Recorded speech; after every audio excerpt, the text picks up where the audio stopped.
Oke, kita langsung mulai aja ya. Selamat datang di sesi penjelasan visual kita kali ini. Hari ini kita bakal merombak total cara kita melihat perselisihan di rumah.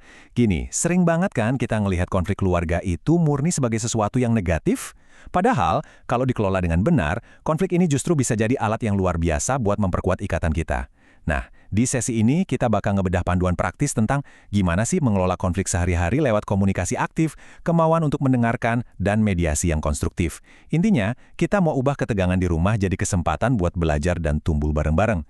Coba deh kalian ingat-ingat lagi, pernah nggak sih beda pendapat sedikit aja di rumah, berujung rusak kedamaian atau bahkan batalin rencana liburan akhir pekan keluarga? Mungkin cuma gara-gara debat kecil soal tujuan jalan-jalan atau aturan jam malam, tiba-tiba suasananya jadi tegang satu rumah. Jujur aja, ini dinamika keluarga yang normal banget. Beda pendapat itu wajar, kan tiap orang punya isi kepala yang beda-beda. Tapi pertanyaannya sekarang bukan gimana caranya supaya kita nggak pernah berantem sama sekali, melainkan gimana caranya kita ngelola konflik itu biar nggak ngerusak keharmonisan yang udah susah payah kita bangun. Nah, disitulah letak seninya. Dan menariknya, ini bukan cuma sekedar teori psikologi aja loh. Hukum kita di Indonesia bahkan ngakuin ini secara eksplisit. Kalau kita lihat Undang-Undang Nomor 52 Tahun 2009, keluarga itu secara resmi disebut sebagai garda terdepan. Ibaratnya, keluarga adalah unit terkecil yang punya andil paling besar buat nanamin nilai-nilai ketahanan individu. Jadi pas kalian lagi nyelesain konflik di meja makan, kalian tuh sebenarnya lagi ngelakuin simulasi dunia nyata. Rumah kita adalah tempat latihan utama, di mana tiap anggota keluarga belajar buat merespon perbedaan dengan tangguh dan harmonis, sebelum akhirnya mereka benar-benar terjun ke masyarakat luas. Masuk ke bagian pertama kita, peran mengejutkan anak, dari sekedar pengamat menjadi mediator aktif. Nah, apa yang bikin materi di bagian ini benar-benar menarik adalah di mana konsep ini matain asumsi lama kita. Biasanya kan, kalau orang tua lagi berantem, anak-anak disuruh masuk kamar. Benernya, kita ngelihat mereka murni cuma sebagai pengamat yang harus dilindungi. Tapi, pendekatan solutif dari sumber yang kita pelajari hari ini justru ngasih pandangan yang lumayan bikin kaget, tapi efektif banget. Ternyata, di dalam rumah, seorang anak itu bisa loh bertindak sebagai mediator buat orang tuanya yang lagi konflik. Iya, serius, kalian gak salah dengar. Anak-anak bisa kita berdayakan buat ngumpulin informasi dari kedua belah pihak, lalu bantu nyari jalan tengahnya. Jadi, daripada mereka merasa takut dan gak berdaya, anak diajarkan buat jadi jembatan yang objektif di keluarganya sendiri. Lanjut ke bagian 2, komunikasi dan musyawarah. Di sini kita bakal bahas langkah-langkah buat nyari titik temu dengan penuh rasa hormat. Oke, kalau kita perhatiin, 4 langkah resolusi ini semuanya punya satu tujuan akhir, yaitu harmoni. Anggaplah lagi ada perdebatan alot di rumah soal jam malam buat anak remaja kalian. Langkah pertama, hargai dulu perbedaan pandangan itu. Orang tua kan pasti cemas soal keselamatan. Nah, si anak butuh kebebasan. Masuk akal kan dua-duanya?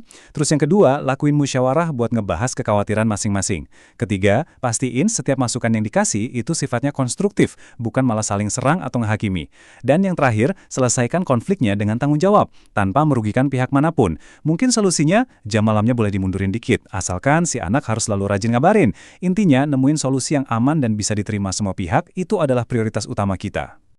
Sekarang, mari kita bedah sedikit kata musyawarah yang sering banget kita dengar ini. Poin krusialnya begini, musyawarah itu bukan cuma soal giliran ngomong atau adu argumen siapa yang paling benar. Nggak gitu. Musyawarah justru nuntut kita buat dengerin baik-baik dulu. Mendengarkan secara aktif dan penuh empati itu fondasi utamanya.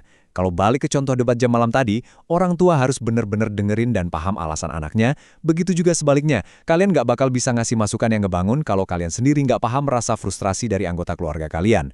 Jadi ingat ya, mendengarkan adalah langkah pertama dari partisipasi yang sebenarnya. Masuk ke bagian 3, 10 kebajikan pembangun karakter. Ini adalah daftar esensial dari Thomas Liccona buat keluarga kita. Gini, taktik komunikasi sejago apapun bakal gampang runtuh kalau nggak punya mesin penggerak yang kuat, yaitu karakter. Ibaratnya komunikasi itu kendaraannya, tapi karakter itu mesinnya. Nah, Thomas Liccona ngerumbusin 10 kebajikan esensial ini buat ngebangun karakter keluarga yang tangguh. Dan ini brilian banget buat ngejelasin gimana nilai-nilai ini saling melengkapi waktu kita lagi konflik. Balik lagi ke skenario jam malam tadi, kita butuh yang namanya pengendalian diri pas emosi udah mulai naik ya kan? Terus kita butuh kerendahan hati buat ngakuin kalau kekhawatiran orang tua itu emang valid. Dan butuh keadilan biar kesepakatannya nggak berat sebelah. Gak lupa butuh ketabahan buat terus jaga komunikasi, dan pastinya kasih serta sikap positif sebagai lem yang gikat itu semua. Ini beneran bukan cuma kata-kata mutiara ya, ini adalah amunisi paling nyata buat ngebentengin ketahanan keluarga kalian sehari-hari. Jadi, kita udah ngebahas kalau keluarga itu garda terdepan, terus gimana anak bisa jadi mediator yang aktif, dan langkah-langkah praktis buat musyawarah yang sehat.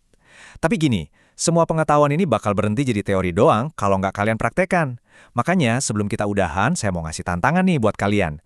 Coba pikirin satu aja situasi di rumah kalian saat ini yang butuh diselesain biar lebih harmonis. Entah itu soal bagi-bagi tugas rumah, atau urusan jam malam. Nah, dari 10 kebajikan yang barusan kita bahas, mungkin butuh pengendalian diri, kerendahan hati, atau sekedar kemauan buat mendengarkan, mana nih yang mau langsung kalian terapin hari ini juga? Jadikan rumah kalian tempat latihan terbaik buat ngehadapin dunia luar. Oke, terima kasih banyak udah ngikutin sesi penjelasan kali ini, dan sampai jumpa.